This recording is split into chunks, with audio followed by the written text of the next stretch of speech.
So if you want to get started with Movie Maker, the first thing you should probably do is create a title screen. So anytime you want to do any kind of text, you're going to use this title button up here in the ribbon.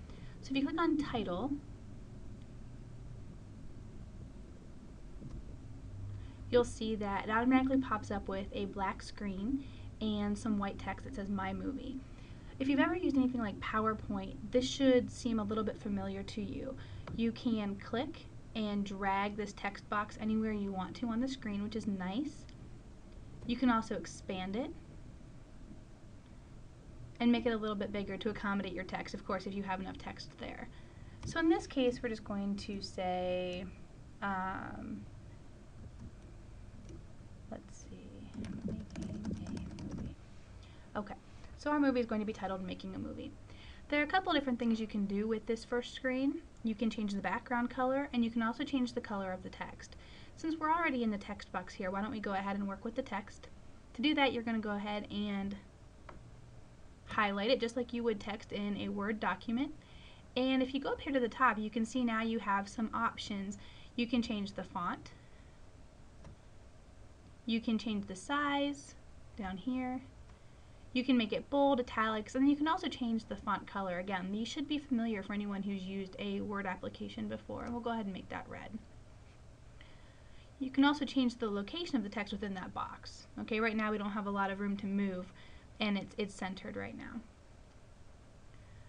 Something else I'd like to point your attention to is you can also change how long that text will appear on the screen. The default in this particular version, which is Movie Maker 2011, is 7 seconds. But if you want that to be shorter, you can always click there and make it a shorter time or even a longer time if that makes more sense to you. We'll go ahead and leave it 7 seconds for now. The last thing I want to show you here about the title screen is this background color.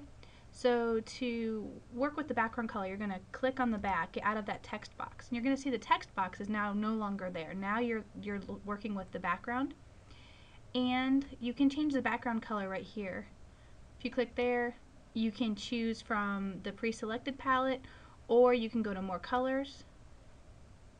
You can choose again from this palette, or you can get more custom defined and choose from a range of colors.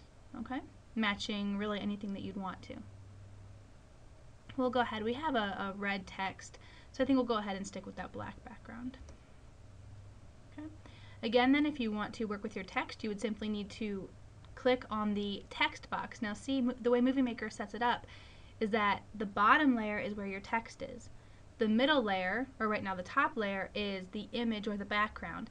Once we begin to add audio, then the audio will be the top layer, the layer on top here. So we can do that quickly. If we go back to home, you can add music. And it's taking me to where it thinks I have some music. You may have downloaded something, or let's see if I have anything in my sample. So we do have some sample music that Dell has provided me with. We'll go ahead and just select Kalimba. And you'll see now we have our 3 layers that I was talking about earlier. Our audio layer, our visual or background layer, and then our text layer. And depending on which one you would want to work with, you just click on it. So if I want to start working with the music tools, I would double click on that green music layer. And now you can see there are some things I can do with that music.